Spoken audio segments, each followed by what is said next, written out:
자, 이번 시간은 192페이지 보시면 이제 직권 등기를 한번 봅니다. 조금 어려울 수 있어요. 미리 말씀을 드리는데, 왜냐면 등기법 자체가 전체적으로 어떤 내용을 알아야만 이제 설명하는 내용도 이해할 수가 있는데, 이 등기법 자체는 뭐 지금 이 내용을 설명할 때 앞으로 우리가 지금 뒤에서 배워야 될 내용들을 끌어오거든요. 끌어오기 때문에 조금 어려울 수 있는데, 자, 직권에 의한 등기는 이제 등기관이 직권에 의해서 할 수 있다 그랬죠. 보통 전 시간에 당사자의 신청 또는 관공서의 촉탁이 아니면 일을 하지 못하는데, 경우에 따라서는 등기관이 직권으로 할 수도 있고 법원의 명령에 의해서도 할 수 있다라고 했는데, 자, 이렇게 직권 등기는 두 가지로 보시면 돼요. 전제 조건, 전제 조건으로서 이제 하는 거하고, 전제 조건으로서 하는 거하고, 그 다음에 두 번째로는 후속 조치. 이 전제 조건으로서 하는 거와 후속 조치로서 하는 것으로 구분된다 이겁니다. 그러면 직권 등기가 쭉 이렇게 나오면은요, 거의 90%는 후속 조치예요. 그 나머지 한 10%는 무엇이다? 전제 조건으로서 이루어진다 이겁니다. 자, 그럼 이제 보시면 전제 조건, 후속 조치가 있는데, 요거 하기 전에 이렇게 한번 볼까요? 등기는 우리가 기능에 따라서 사실의 등기하고 사실의 등기와 권리의 등기로 구분이 되고요. 이 권리의 등기는 다시 보존 등기하고 보존 등기와 권리의 변동 등기로 나눠지더라 이겁니다. 이렇게 이제 구분이 되고요. 그 다음에 등기는 무엇에 따라서? 그 내용에 따라서 여러 개로 이제 구분이 되죠. 기입 등기, 그 다음에 변경 등기, 경정 등기, 말소 등기, 회복 등기, 그 다음에 멸실 등기. 이와 같이 분류되는 것이 바로 무엇이다? 내용에 따른 이제 분류가 되는 거고요. 등기는 그 다음에 이제 효력에 따라서 두 개로 나눠지죠. 종국 등기. 이 종국 등기하고 그 다음에 무엇이 있다? 가등기가 있더라. 이거 가등기. 그 다음에 나머지 이제 기타 이렇게 보는데, 왜 이거를 썼냐면 직권으로 이제 등기를 한다라든지 단독으로 등기를 할 때 이 순서대로 정리를 하시면 돼요. 지난번에 우리가 주등기하고 부기등기도 이 순서대로 정리했었거든요. 보존, 변경, 경정, 말소, 회복, 멸실, 가등기, 그 다음에 기타. 이 순서대로 직권 등기하고 단독. 그러니까 모든 등기법은요, 모든 순서를 이 순서대로 정리하는 것이 가장 효과적이다 이렇게 봐요. 효과적이다. 자, 첫 번째 이제 그럼 먼저 보존부터 봐야죠. 첫 번째 소유권 보존 등기가 있더라 이겁니다. 소유권 보존 등기가 있는데, 이 보존이라고 하는 것은 내가 이 토지에, 이 건물의 소유자임을 널리 알리기 위해서 최초로 하는 것이 바로 뭐다? 이게 보존 등기예요. 그죠? 그러면 결과적으로 보존 등기는 원칙적으로 무슨 신청이냐 이거죠. 원칙적으로 얘는 단독 신청에 의하더라 이겁니다. 내 거 내가 하겠다라는데, 그죠? 그런데 예외적으로 이 보존 등기를 예외적으로 어떻게도 할 수 있냐면은 직권에 의해서도 할 수 있다 이겁니다. 예외적으로 직권으로 할 수 있어요. 자, 대부분 이 보존 등기는 전제 조건 아니면 후속 조치인데, 후속 조치가 훨씬 더 많다라고 알려드렸죠. 후속 조치보다 내용이 더 많아요. 그러면 다시 이 보존 등기는 언제 하느냐? 건물을 무엇했을 때, 건물을 신축하게 되면 보존 등기 할 수가 있고요. 그 다음에 또 하나 공유 수면을 무엇했을 때, 공유 수면을 매립을 하게 되면 또 역시 보존 등기를 할 수 있는데, 어떻게 해요? 단독으로 한다 이겁니다. 그럼 A가 만약에 이 A가 건물을 무엇을 했다? 건물을 신축을 했어요. 그러면 A가 단독으로 무엇을 하면 돼? 가서 보존 등기를 하면 되는데 얘가 지금 안 해도 어차피 보존 등기를 하지 않아도 뭐가 돼요? 어차피 법률 규정에 의해서 저건 내 거잖아. 이해하셨죠? B가 이번에 이제 B가 이 건물에 대해서 A가 가지고 있는 건물, 뭐 토지에 대해서 가압류를 하려고 그래요. 가처분을 하려고 그래. 그럼 자기가 등기를 할 수 없는 거고 이것을 어디 가서 법원에 가가지고요. 법원에 가가지고 등기를 해달라고 이제 신청을 하는 거야. 넓은 의미에 이렇게 보시면 되겠죠. 처분 제한. 처분 제한의 등기를 해달라고 이제 법원에 요청을 하는 거죠. 이제 법원에서 이제 판단을 해가지고 등기소에다가 촉탁을 해주는 겁니다. 촉탁을. 결과적으로 이 처분 제한의 등기는 어떻게 이루어지는 거예요? 법원의 촉탁에 의해서 이루어지더라 이겁니다. 촉탁을 했으니까 등기관은 이제 등기를 이제 등기부에 무엇해? 기록을 해줘야 되겠죠. 기록을 하려고 보니까 이 부동산이 등기가 되어 있지 않는 무슨 부동산이다? 미등기 부동산이더라 이겁니다. 그러면 법원으로부터의 촉탁받은 등기를 할 수가 없죠. 그러면 등기관은 이 법원으로부터 촉탁받은 등기를 하기 위한 전제조건으로서 등기부가 개설이 돼야 되니까 전제조건으로서 직권으로 무슨 등기를 해요? 직권으로 소유권 보존 등기를 한다 이렇게 되는 거예요. 직권으로 보존 등기를 하는 거야. 그래서 교재에 보시면 뭐라고 써 있어요? 미등기 부동산에 대하여 처분 제한의 등기를 무엇했을 때? 촉탁했을 때. 그러면 이 촉탁받은 등기를 하기 위해서 전제 조건으로서 직권으로 무슨 등기를 한다? 보존 등기를 하는 거예요. 또 하나 더 있어요. 이 A가 임대인이에요. A가 임대인이 되는 거고 이번에는 B가 무엇이 된다? 임차인이 된다. 이거 임차인. 그 존속기간이 만료가 됐어. 존속기간이 만료가 되면 임대인은 임차인에게 보증금을 반환해줘야 되겠죠. 근데 얘가 A가 보증금을 반환해주지 않는 거야. 그러면 임차인이 할 수 있는 것은 법원에 가서 임차권 등기 명령 제도에 의한 우리 앞전에 했던 전 시간에 요 임차권 등기 명령 제도에 의한 임차권의 등기를 또 신청하는 거예요. 그럼 법원에서 또 이걸 무엇을 해줘요? 또 촉탁을 해준다 이겁니다. 그럼 이제 등기관이 등기부에 기록을 하려고 보니까 역시 미등기 부동산이다 이겁니다. 그럼 직권으로 뭐를 해요? 보존 등기를 한 다음에 법원으로부터 촉탁받은 등기를 해주는 거야. 자, 여기서 이제 또 하나 이제 핵심이 있어요. 등기관이 직권으로 보존 등기를 하는 경우는 어떤 경우에 한해서만 법원으로부터의 촉탁받은 등기에 한해서만 직권으로 하는 거야. 그럼 법원으로부터 촉탁받은 등기가 아니라면 그것이 미등기면은 등기를 안 해줘요. 그러니까 예를 들어서 이 A가 세금을 체납했어요. A가 세금을 체납하게 되면 세무서에서 압류를 하겠죠. 세무서에서 압류 등기를 촉탁을 했어. 근데 이 부동산이 무슨 부동산이다? 미등기 부동산이라 해서 등기관이 직권으로 해주진 않는다 이거야. 그러면 그때는 세무서장이 체납자 A를 대위해서 보존 등기를 하고 그 다음에 압류로 들어가는 거야. 그럼 시험에 이렇게 나올 수 있겠죠? 다음 중 직권으로 보존 등기 할 수 없는 경우는 그 보기 5개 중에 법원으로부터의 촉탁 등기가 아닌 것을 법원으로부터 촉탁받은 등기가 아닌 것을 찾는 거기 때문에 거의 답은 체납 처분에 의한 압류 등기를 촉탁하는 경우가 대부분 답이에요. 그렇게 기억하시면 되겠고요. 그 다음에 이제 보존 여기서 또 하나 이제 나중에 나오겠지만은 직권으로 보존 등기를 하는 경우는요.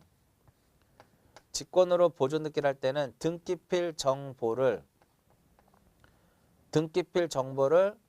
작성을 하지 않는다라는 게 핵심이에요. 등기필 정보를 작성하지 않는다라는 거. 왜 그 등기필 정보를 작성하지 않냐면 이 등기필 정보는 권리를 취득한 사람한테 주는데 A가 신청을 하게 되면 A한테 주는데요. A가 만약에 등기를 신청하지 않으면 안 줍니다. 신청을 해야만 줘요. 그 다음에 두 번째로 이제 뭐로 가요? 변경 등기로 간다. 변경 등기. 자, 변경 등기라고 하는 것은, 자, 변경 등기는 이렇게 이제 정리가 되겠죠. 우리 교재도 변경 남아있죠. 그러니까 아직 우리가 변경 등기는 지난번에 변경 등기의 기본 개념만 설명을 했었죠. 근데 지금 이제 바로 뭐를 해요? 직권 등기를 해. 이것도 어디 나와? 또 뒤에 나와요. 그러니까 뒤에 나오는 내용들을 지금 우리가 하는 거예요. 그러니까 당연히 어려울 수밖에 없다 이거. 이 변경 등기라고 하는 것은 등기부에 기재되어 있는 무엇? 등기부에 기재되어 있는 이 등기 사항에 대해서 일부가 뭐가 됐을 때?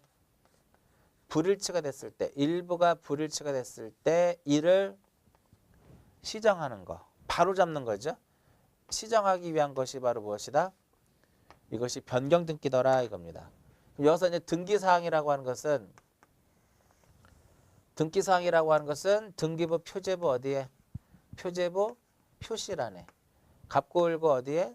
갑고을고 사항 란으로 나눠진다라고 제가 변경 등기할 때 설명을 해드렸어요.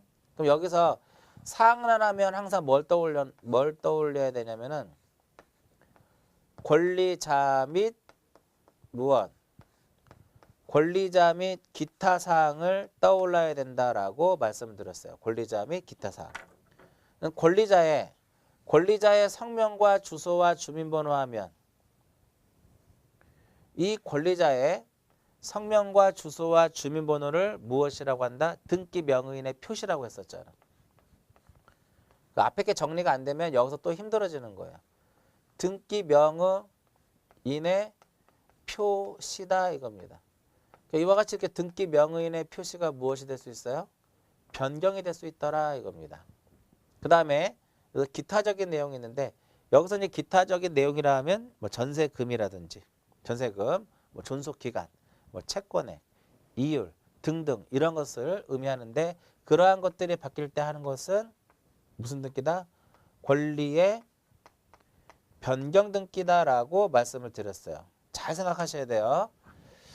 자, 우리가 2차 과목은요. 다 암기를 해야 돼요. 2차 과목은. 근데 유일하게 이해를 하면서 공부를 해야 되는 것 중에 하나가 바로 등기법이에요. 민법도 외워서 되는 것이 아니라 이해를 하는 것처럼 등기법은 암기보다는 그 이해를 좀 해서 공부를 하시는 게 더 훨씬 더 효과적이고 물론 이제 외워야 될 건 있겠지만 등기법은 2차 과목 중에 유일하게 이해를 해야 될 과목이다라고 보시면 돼요.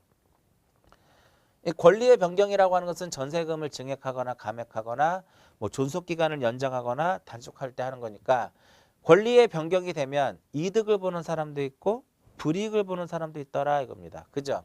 그러니까 얘는 무슨 신청이에요? 일반적으로 공동이더라 이겁니다. 자, 명의인의 이제 표시 보세요. 명의인의 표시란 무엇이다? 성명하고 성명과 주소와 그 다음에 무엇이에요?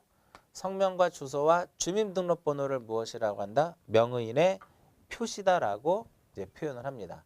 그러면 이름을 개명했다. 주소가 바뀌었다. 그러면 얘는 원칙적으로 명의인의 표시의 변경 등기는 원칙적으로 혼자 가서 하면 되는 거죠. 단독 신청이더라. 단독 신청. 근데 여기에 뭐가 있을 수 있어요? 예외가 있을 수 있더라 이겁니다. 그 예외는 지금 우리가 하고 있는 무슨 등기다? 직권에 의해서 할 수 있더라. 직권. 직권에 의해서 할 수 있는 거. 우리가 딱 봐도 직권일 수밖에 없는 이유는 딱 봐도 직권으로 할 수 있는 경우는 어떤 경우냐 이거죠. 예를 들어서 행정구역에 명칭이 무엇이 됐어요? 행정구역의 명칭이 변경이 되면 요거 바뀌잖아. 주소가. 그죠? 그러면 명의인이 가서 해야 돼요? 직권을 해줄까요? 당연히 직권으로 하는 거지. 행정구역 명칭 변경에 따른 등기 명의인의 표시의 변경 등기는 어떻게 한다? 직권으로 한다. 1번에 변경이 1번에 남아있죠. 그 다음에 이 부분은 조금 이해하기가 어려운 부분인데 소유권 무슨 등기할 때 소유권 이전 등기 시라는 말이 꼭 나와요. 소유권 이전 등기할 때. 소유권 이전 등기 할 때 2번에 나와 있죠. 주소 변경 사실이 신청서에 의해 명백하지만 소유권 이전 등기만 신청하는 경우에 있어서는 주소 변경을 원인으로 하는 명의인의 표시의 변경 등기는 어떻게 한다? 직권으로 하더라 이겁니다. 요거 이제 설명해 드릴게요. 잘 보세요. A가 소유하고 있는 부동산이 있고 이제 B가 이렇게 있는데요. A가 여기서 매도인이에요. A가 매도인이고 여기서 B를 매수인이다라고 하자고요. 매매가 이제 이루어진 경우 이런 식으로. 여기서 이 A가 이 부동산을 취득했을 당시에 주소는 어디냐면은 화곡동이에요. A가 저 부동산을 취득했을 당시 주소는 화곡동인데 그 이후에 주소를 어디로 이전을 했냐면 신월동으로 주소를 이전을 했어요. 그러면 명의인의 현재 등기부상이 얘죠. 현재 명의인은 A의 주소가 화곡동에서 신월동으로 변경이 되면 A가 단독으로 주소 변경 등기를 해야 되는데 이 A가 주소 변경을 하지 않은 상태에서 B하고 계약을 체결한 거죠. 그러면서 둘이 가서 이제 등기를 해야 되는 거니까 소유권 무슨 등기를 해요? 소유권 이전 등기를 한다고. 그러니까 소유권 이전 등기 하게 되면요. 이 A가 A에 뭐를 첨부를 해야 돼요? A에 주소 증명 정보를 제공하도록 돼 있어요. 나중에 뒤에 나오겠지만 이 주소 증명 정보를 제공하는 경우는 권리자만 제공합니다. 등기 권리자만 제공하는데 반대로 누구도 제공하는 경우가 있어요? 의무자도 제공하는 경우가 있어요. 그 의무자도 주소 증명 정보를 제공하는데 어떤 경우에 한해서만 소유권 이전 등기 한해서만이에요. 그러니까 이 A도 뭐를 첨부한다? 주소를 증명하는 정보를 제공을 해요. 주소를 증명하는 것도. 그러면 A가 주소를 증명하는 정보를 제공함으로써 화곡동에서 뭐로 바뀌어 있어요? 주소 증명 정보를 보게 되면 화곡동에서 신월동으로 변경된 사실이 명백하다 이겁니다. 자, 이 명의인의 표시의 변경 등기는 신청의 의무는 없어요. 안 해도 돼. 근데 얘를 하지 않으면 다른 등기를 못 해요. 그러면 화곡동에서 신월동으로 바꾸지 않으면 등기를 못 넘겨준다 이거야. 등기를. 그러다 보니까 등기관이 보니까 주소증명 정보에 의해서 화곡동에서 신월동으로 변경된 사실이 명백하다 이거예요. 명백하다. 얘를 하지 않으면 얘를 못하니까 이전 등기를 하기 위한 전제 조건으로서 명의인의 표시를 변경해 주는 겁니다. 그럼 여기서 소유권 이전 등기할 때 왜 명의인의 표시의 변경 등기를 직권으로 해줘요? 주소 증명 정보를 제공해서 그 주소 변경 사실이 명백하니까 이게 핵심이에요. 그러면 다른 소유권 이전이 아닌 뭐 지상권 설정이라든지 전세권 설정이라든지 저당권 설정이라든지 이런 말이 나오면 다 틀리는 거예요. 의무자가 주소 증명 정보를 제공하는데 원칙은 권리자가 제출하는데 의무자가 제출하는 경우는 이거 하나예요. 소유권 이전. 그러니까 만약에 지상권 등기를 하는데요. 지상권 설정 등기를 하는데 지상권 설정자인 의무자가 주소를 안 바꾸고 지상권 등기를 신청하러 가면 각하를 해버립니다. 먼저 명의인의 표시부터 변경해 오세요라고 이제 등기관이 하고 각하를 해버려요. 그 다음 여기서 표시란은 두 개를 볼게요. 여기서 부동산의 표시가 있고요. 그 다음에 표시의 변경이라는 개념이 있고 그 다음에 두 번째로는 부동산에 무엇이 있다? 부동산의 변경 등기라는 것이 있더라 이겁니다. 그럼 여기서 부동산의 표시는 토지만 한번 볼까요? 소지하고 뭐예요? 소지하고 지번이에요. 자, 이 표시란의 등기는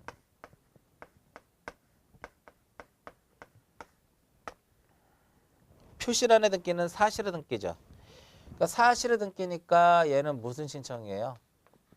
사실의 등기니까 얘는 단독 신청이더라 이겁니다. 그런데 행정구역의 명칭이 변경이 되면 이게 바뀌잖아. 그죠? 이해하셨죠? 행정구역의 명칭이 변경하면 이게 바뀌니까 직권으로 무엇하겠다? 부동산 표시를 변경하겠다 이겁니다. 그래서 변경등기에 1번에 2개가 써 있는 거예요. 행정구역 또는 그 명칭이 변경이 되면 부동산의 표시의 변경과 명의인의 표시의 변경 등기를 어떻게? 직권으로 하겠다 이겁니다. 이해하셨죠? 그 다음에 우리 교재에는 이 부분이 지금 없는데 이거 잠깐 설명해 드리면 지적에서 한번 설명했던 것 같은데요. 이 부분은 대장하고 등기부가 이제 서로 간에 이혼화되어 있으니까 항상 무엇 할 필요가 있냐면 일치시킬 필요가 있어요. 일치시킬 필요가 있는데 이때 등기부상의 소유자가 A고 대장상의 소유자도 누구다? A더라 이겁니다. 이때 소유자가 A에서 뭐로 바뀌었어요? B로 바뀌었어요. 그러면 등기소에서 이렇게 알려준다고. 대장에 소관청에다가 소유자가 바뀌었으니까 소유자를 바꾸라고. 근데 변경하려고 보니까 통지서에 토지 표시하고 지적공부 즉 대장상의 소유자가 불일치한 거예요. 그럼 정리를 못해요.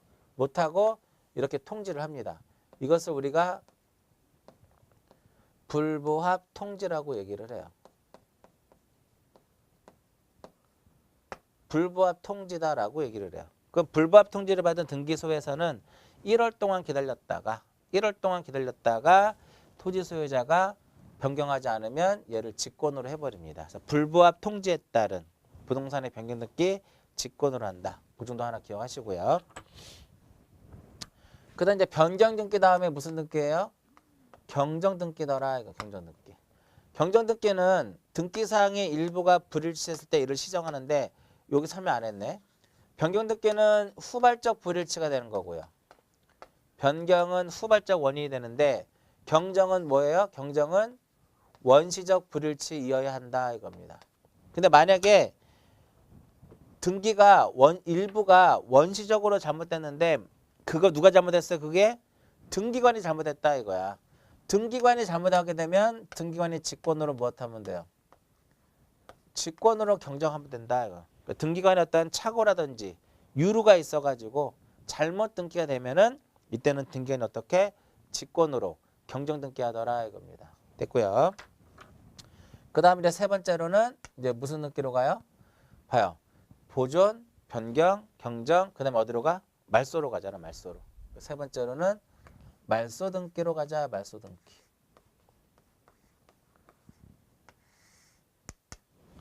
여러분들 교재에 말소 등기 6가지가 있죠? 말소 등기 6가지가 그만큼 많다라는 걸 말소 등기는 교재에 있는 것만 한번 보면은요. 자, 첫 번째 이제 뭐가 있냐면은 우리는 등기를 어디 가서 해야 돼요? 이거 설명했네, 이거는. 등기는 관할 등기소에 가서 등기를 해야 된다. 등기소에 가서.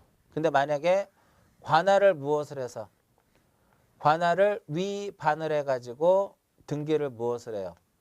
관할을 위반을 해서 등기를 무엇하면 신청을 하게 되면 몇 호에 의해서 1호에 의해서 등기관 이를 각하를 해야 돼요. 1호에 의해서 각하를 해야 되는데 만약에 등기관이 각하를 하지 않고 무엇이 됐다?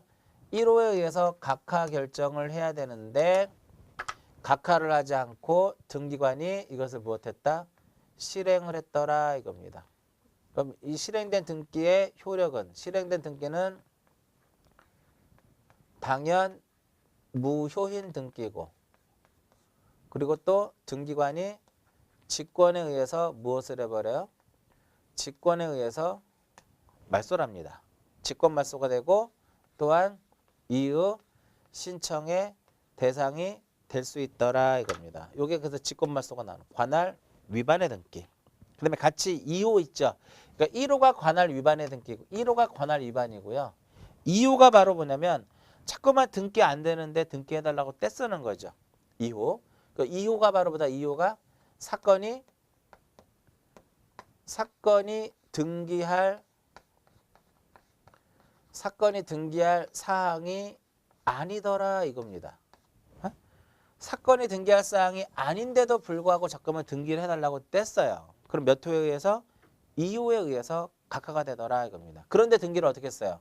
실행을 하게 되면 역시 당연 무효이고 직권으로 말소할 수 있다. 그래서 1호와 2호를 위반한 등기는 즉 각하 사유를 간과하고 이를 실행했더라 이겁니다. 그래서 당연 무효인 등기가 된다 이겁니다.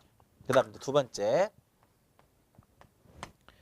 이게 1번이고 여기 2번. 2번은 뭐냐면 말소할 권리를 목적으로 하는 제3자의 권리에 관한 등기 말소 이렇게 되어 있죠. 이거 뭐냐면은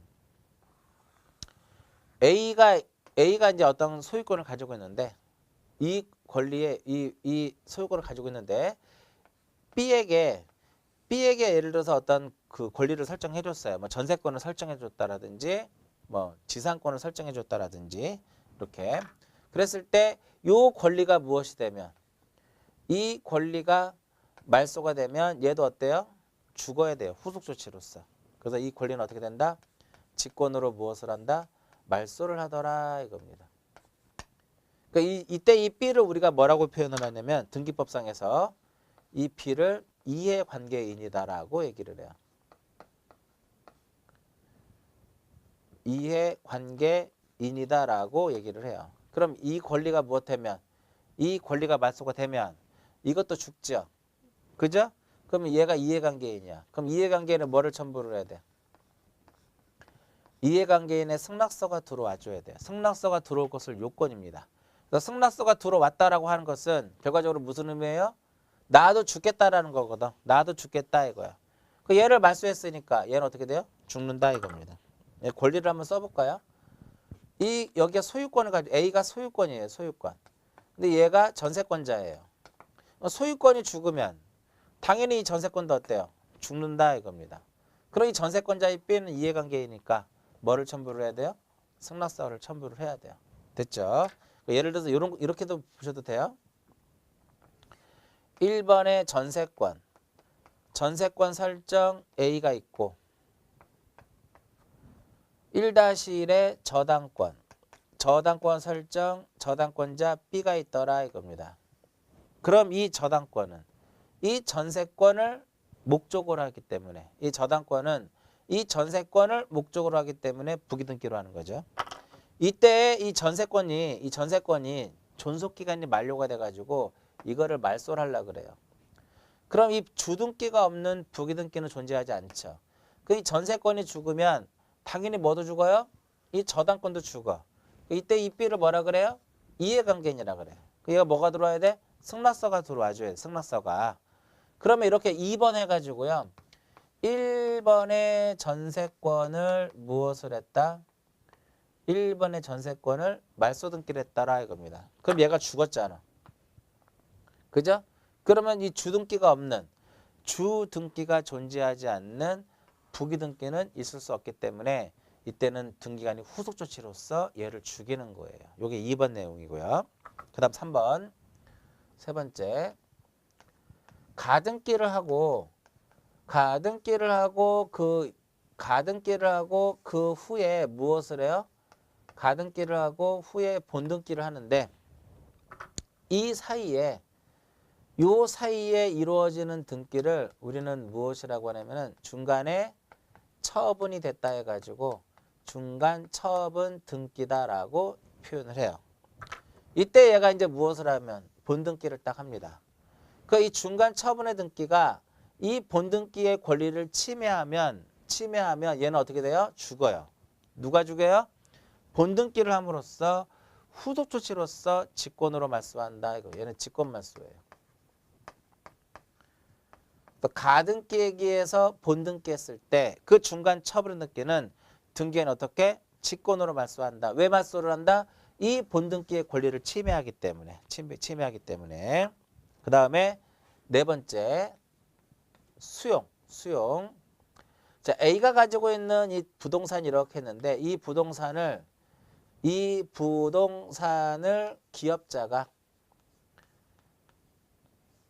기업자가 이 부동산을 무엇을 했다? 수용을 했어요.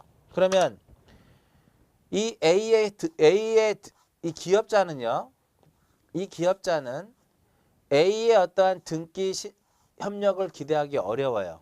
A의 어떤 등기 협력을 기대하기 어렵기 때문에 단독으로 소유권 이전 등기를 딱 합니다. 근데 수용을 하게 되면은요. 수용을 하게 되면 이 부동산에 있는 거 다 죽어요. 후속 조치로서 누가 죽인다?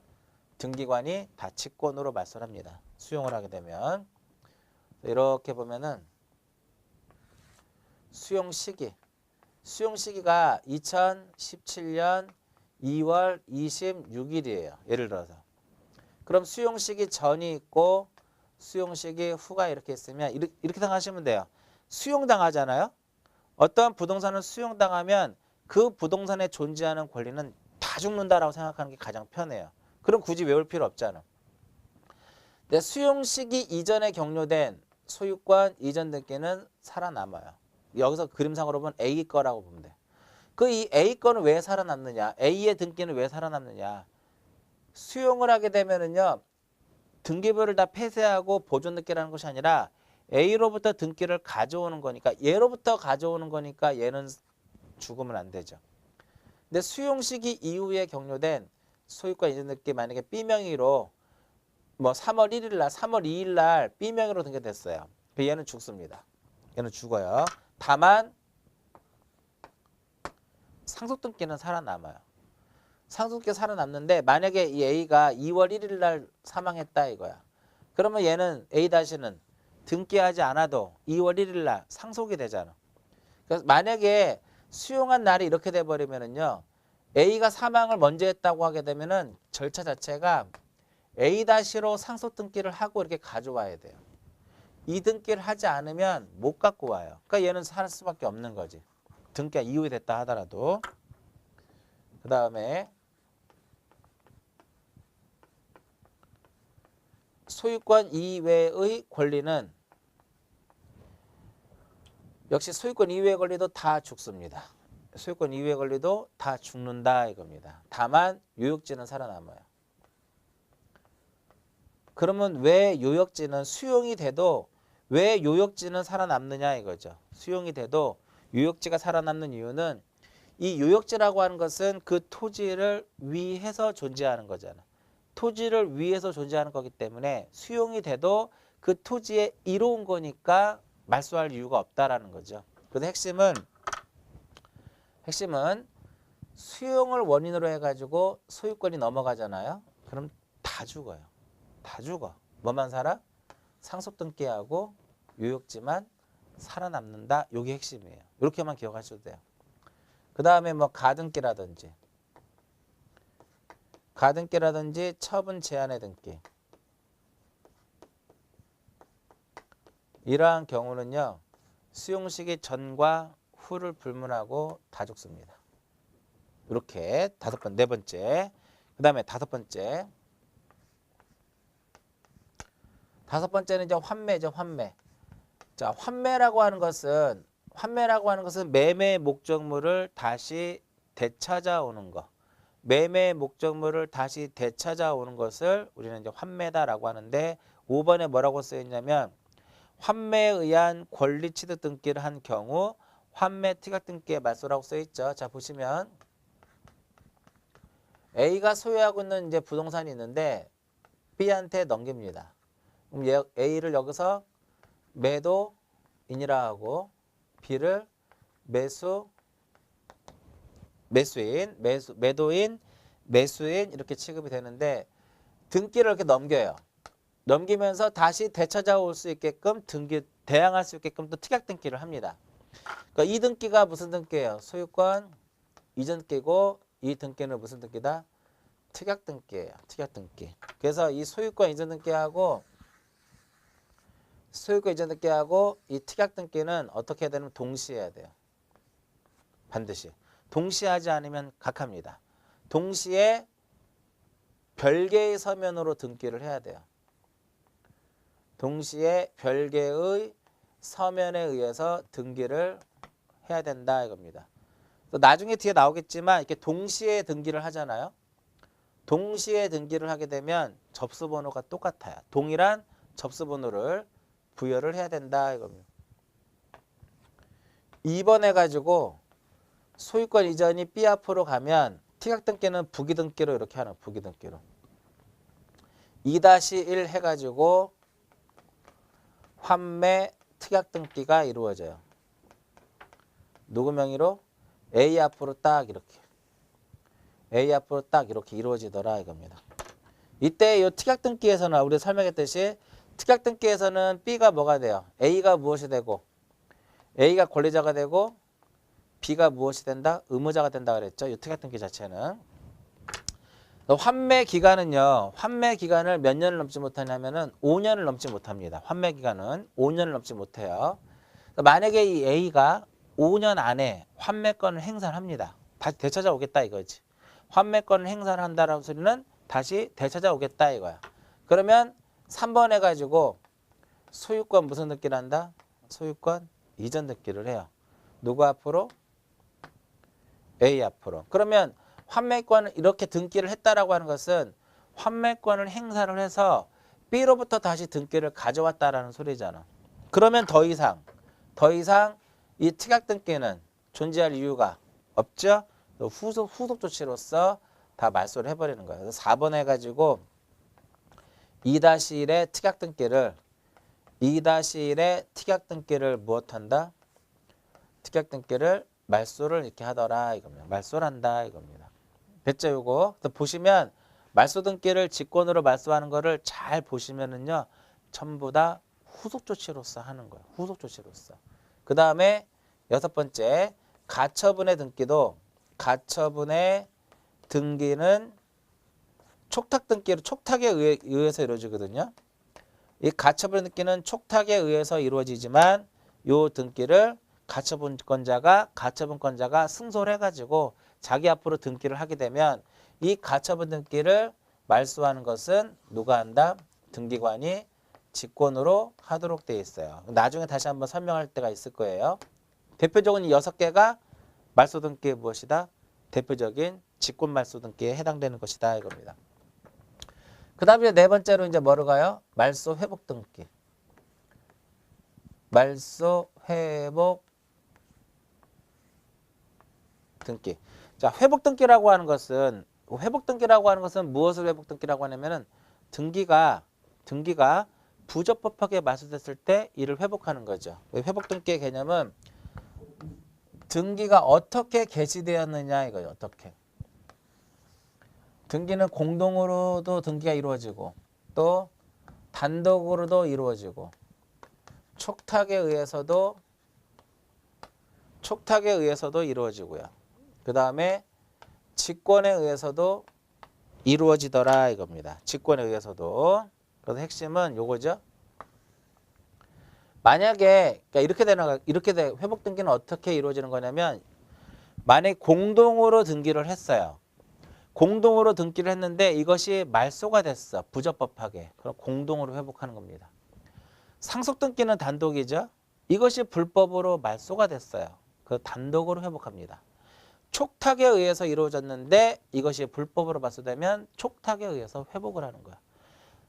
직권 등기를 했는데 이것이 불법으로 말소가 되면 직권으로 회복을 합니다. 그래서 직권으로 회복하는 거에 대표적인 것이 이거예요. 가등기에 의해서 무엇을 했다? 본등기를 했어요. 가등기에 의해서 본등기 했는데 그래서 중간 처분 등기를 직권으로 말소를 했잖아. 맞죠? 이때 만약에 이 본등기가 무엇이 되면 본등기가 말소가 되면 중간 처분 등기는 다시 어떻게 해줘야 돼요? 회복을 시켜줘야죠. 누가? 직권으로. 이렇게 들어가는 거예요. 말소 회복 등기 설명해 드렸고요.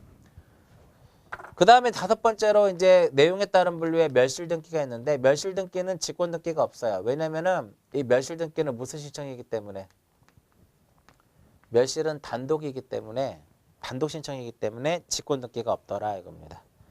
그 다음에 효력에 따른 분류해 가지고 뭐가 있어요? 효력에 따른 분류에 종국 등기가 있고 가등기가 있었죠. 효력에 따른 분류에 종국 등기가 있었고 가등기가 있었는데 이 가등기와 관련돼서 아직 우리가 가등기도 안 배웠는데 지금 가등기가 나오잖아. 이 가등기와 관련이 돼서 직권으로 하는 것은 하나밖에 없습니다. 그 하나가 바로 뭐예요? 요거더라 이겁니다. 가등기에 의해서 본등기 했을 때 양립할 수 없는 중간 처분 등기는 무슨 말소? 직권 말소. 이거밖에 없어요. 넘어가고요. 그러면 그 다음에 이제 어디로 가요?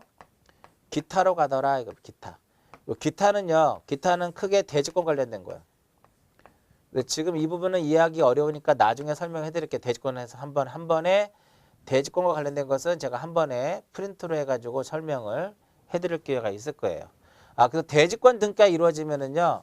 대지권 등기, 이거는 대지권 등기라고 하는 것은 신청에 의해서 이루어지는데,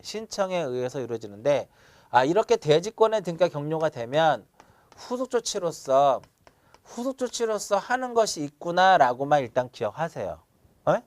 대지권의 등기는 당사자가 소유권의 등기 명의인이 단독으로 등기를 하는데 이게 이루어지면 등기관이 후속 조치로서 뭐 대지권인 취재 등기, 건물만의 취재 등기, 그다음에 토지만의 별도의 등기가 있다라는 것을 하거든요. 그런 것들 이제 후속 조치로서 하는 거예요. 그다음에 요역지의 지역권의 등기. 자, 이 토지가 승역지고 이게 요역지면은요. 지역권의 등기는 여기에다 합니다. 승역지 토지등기부 을구에다 해요. 그럼 요역지에다가 지역권의 등기는 등기관이 후속 조치로서 하더라 이겁니다. 후속 조치로서. 그 다음에 추가적 공동정도도 마찬가지예요. 종전 등기에 공동담보가 추가되었다는 취지의 등기도 직권으로 하더라 이겁니다. 이 정도가 대표적인 무엇이냐면 우리가 직권으로 할 수 있는 내용들이다 이겁니다. 앞으로 계속 나오는 내용 중에 하나고요. 198페이지 보시면 단독이 나오죠. 단독에서는 이제 가장 중요한 게 판결입니다. 판결은 심화할 때 정리를 해드리도록 하고요. 쭉 넘기셔가지고 어디를 이제 펴보시냐면 204페이지. 204페이지를 보시면 등기 신청 적격이 인정되는 경우, 그 다음에 206페이지 보시면 등기 신청 적격이 인정되지 않는 경우 이렇게 써 있어요. 자, 직권 등기 다 설명해 드렸고요. 그래서 보시면 이 내용이 앞으로도 우리가 공부를 하면서 또 나오는 내용이기 때문에 처음에 말씀드렸듯이 굉장히 어려운 부분 중에 한 부분이에요. 굉장히 중개사 공부하시는 분들 중에 가장 어렵게 생각하는 부분인데 항상 이 순서대로 정리하는 습관을 가지시라는 거죠. 이 순서대로.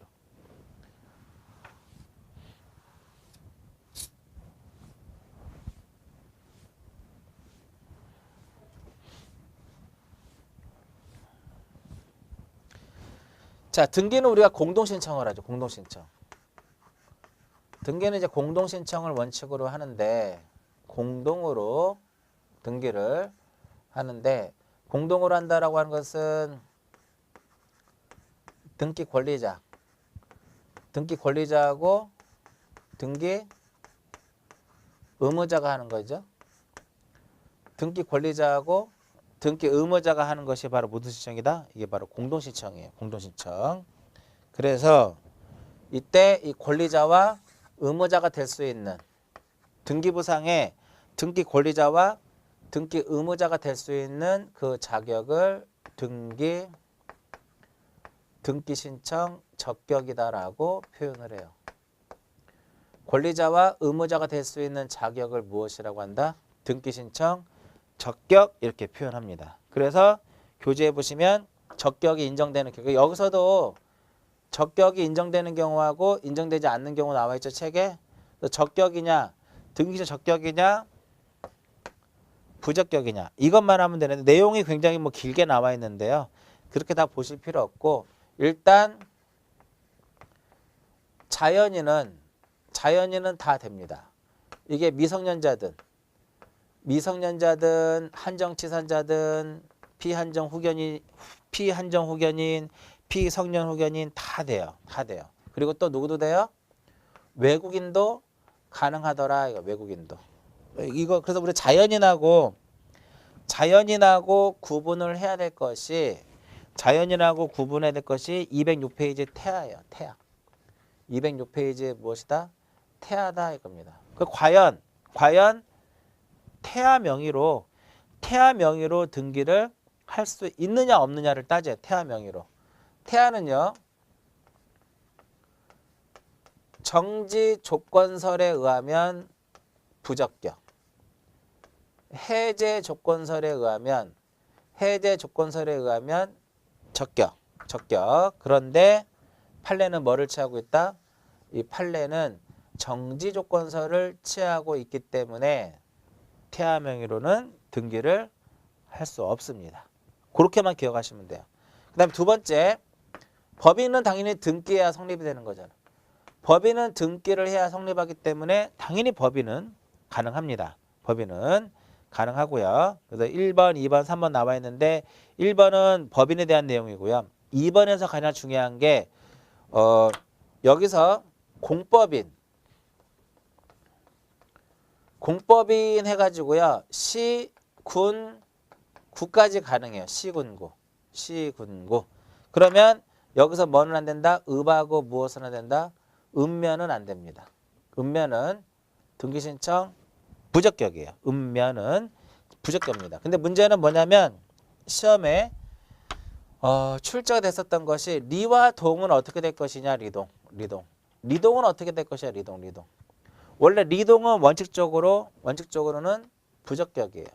근데 리동도 경우에 따라서는 무엇이다? 적격이 되는 경우도 있더라 이겁니다. 그게 동그라미 2번에 중간에 보시면 다만 동리와 같은 자연마을의 경우에 그 주민을 구성원으로 하여 의사결정 기관인 마을총회와 집행기관으로서의 대표자를 두고 독자적으로 활동하는 사회주체로 볼 수 있는 경우라면 리동은 어떠한 형태로서 비법인 사단 재단의 형태로서 무엇을 할 수 있다? 등기할 수 있다라는 게 핵심이에요. 지금 잘 나와요. 그러니까 비법인 사단 재단은 등기를 신청할 때 신청은 누가 하는 거냐면 신청은 대표자 관리인이 하는데 등기는 누구 앞으로 되는 거냐면 사단 재단 명의로 등기가 되는 거예요. 그래서 비법인 사단 재단은요. 신청은 누가 한다? 대표자 관리인이. 누구 명의로? 사단 재단 명의로. 그러니까 대표자 관리인이 자기가 결과적으로 이 대표자 관리인은요. 권리자 의무자는 될 수가 없어요. 신청만 하는 개념이더라 라고 보시면 되겠고요. 그 다음에 이제 3번에 이제 뭐가 나와요? 비법인 사단 재단 등기 능력이 있더라 이겁니다. 그래서 비법인 사단 재단으로 그 예가 써 있죠. 종중, 교회, 종단으로서의 대한불교 조계종, 사찰, 아파트 입주자 대표 회의, 자연 불악 가능하다 이겁니다. 다만 대한법무사협회, 서울특별시 사고대책본부 안 되더라 이겁니다. 그거 하나 기억하시면 되겠고요. 그 다음에 다음 페이지 이렇게 보고 그 다음에 이제 안 되는 것 중에 이제 하나가 읍면 안 되고요. 학교 명의도 안 돼요. 학교는 만약 국립이면 국가 명의로 이루어지는 것이고요. 학교 명의로는 절대 할 수 없는 거고요. 그다음 민법상 조합은 조합 명의로 등기를 할 수 없습니다. 민법상 조합은 조합 명의로 등기를 할 수 없고요. 등기는 어떻게 이루어져야 되는 거냐면 합유의 등기를 해야 돼요. 근데 민법상 조합 말고요. 특별법상의 조합.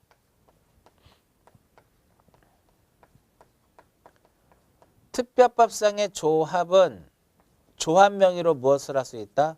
등기를 할 수가 있습니다. 즉 특별법상의 조합이라고 하면 농협이라든지 수협이라든지 등등 이런 데를 의미해요. 205페이지를 보시면 이 특별법상의 이 농협은요 법인이거든요. 그러니까 법인이니까 뭐가 가능해요? 등기 가능하다 이겁니다. 그래서 205페이지 법인의 동그라미 3번에 보시면 특별법상의 조합은 조합이라는 명칭을 사용하고 있을 뿐 그 실체는 무엇이다? 법인이다. 따라서 등기할 수 있더라 이겁니다. 그래서 206페이지에 다시 이제 표에 보시면 뭐가 써 있어요? 표에 보시면 자연인, 법인, 비법인 사단 재단에서 OX가 나와요. OX. X는 안 되는 것들이고요. 그러니까 등기 신청이 인정되지 않는 경우에 첫 번째 뭐가 나온다? 태아. 두 번째 읍면. 세 번째 민법상 조합. 네 번째 학교. 이런 부분들. 근데 다섯 번째는 잘 나오지 않는 질문인데 전통 사찰 보존법에 의하여 등록되지 않은 사찰은 안 되더라 이겁니다. 그래서 기본적으로 한 두세 페이지 정도 나와 있는데 여기서 핵심은 바로 뭐예요? 등기시정 적격이냐 부적격이냐를 판단할 수 있어야 된다 이겁니다. 판단할 수 있어야 된다. 자, 이번 시간까지 이제 했던 내용들이 이제 바로 뭐냐면 우리가 등기해서 제2장 신청과 관련된 내용이다라고 보시면 돼요. 신청과 관련된 내용이다라고 보시면 되겠고요. 다음 시간에는 이제 신청을 할 때 서면으로 해야 되기 때문에 뭐 신청 정보라든지 각종 첨부를 해야 될 첨부 정보에 대한 내용을 정리를 하도록 하고요. 이번 시간은 여기서 마치도록 하겠습니다.